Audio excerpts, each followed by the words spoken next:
votre enfant revendique son indépendance. Quoi de plus naturel de voir son enfant grandir physiquement, mais aussi mentalement. Il gagne beaucoup en maturité, il est plus vif d'esprit, il connaît tellement de choses finalement sur tellement de sujets. Ça vous inquiète un petit peu quand même de voir votre enfant grandir, puis finalement changer de comportement. Alors, quand l'enfant commence à rentrer dans les revendications, ça aussi c'est naturel. Ça fait partie tout simplement de son cheminement, de son développement identitaire, et c'est le passage entre la préadolescence, l'adolescence et la vie d'adulte où il sera autonome. En tout cas, on le souhaite. Alors souvent, quand on y repense, votre enfant il revendiquait déjà quand il était tout petit. Rappelez-vous, vers 3 ans, 4 ans, quand il disait « moi tout seul », non, je veux pas. C'était déjà une forme de revendication. Votre enfant était en train déjà de montrer son caractère, de vouloir s'assumer, d'être indépendant. Finalement, quand on repart à l'adolescence, c'est une nouvelle période de transition, telle que celle entre 3 et 5 ans où l'enfant bascule de la petite enfance à l'enfance. Ces périodes de transition se traduisent souvent par des revendications, par assumer qui ils sont, et vers une autonomie. Et cette fois-ci, avec l'adolescence, c'est vers une autonomie plus socio-affective. L'enfant veut démontrer qu'il peut faire par lui-même sans ses parents, et donc se détacher de l'affection beaucoup plus intense de ses parents. Ça signifie qu'il est capable, du coup, d'aller plus loin et de prendre son envol. Mais finalement, est-ce que c'est positif?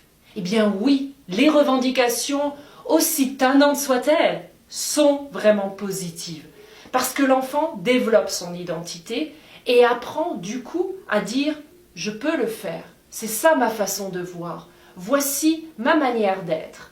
Je ne suis pas tout à fait pareil que mes parents, je suis un peu d'eux, mais je suis aussi différent. » C'est important pour lui parce qu'il ne vivra pas tout le temps avec ses parents.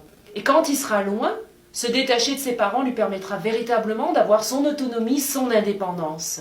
Mais ses repères seront toujours là, soyez-en sûrs.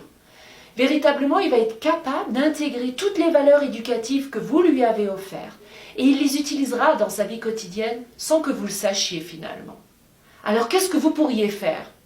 Eh bien déjà, rentrez en négociation avec lui. Ne soyez pas ferme avec un non catégorique. Attendez d'écouter ses arguments.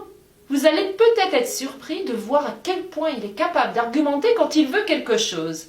Et peut-être que ce quelque chose n'est pas si fou, même si c'est quelque chose que vous n'avez pas pensé.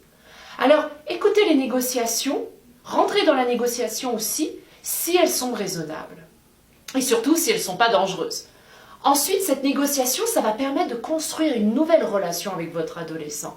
Parce que finalement, quand il était petit, vous étiez là dans la négociation, mais si vous vouliez avoir le mot final, vous l'aviez en général.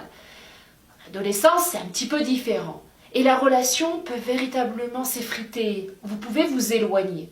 Mais quand vous acceptez d'écouter ces revendications, vous avez une chance de bâtir une relation beaucoup plus de confiance, où votre enfant va se dire « Oh, il ou elle m'écoute, alors peut-être qu'il me considère comme un futur adulte. Je vais essayer. » Les négociations, ça va l'aider à le responsabiliser aussi.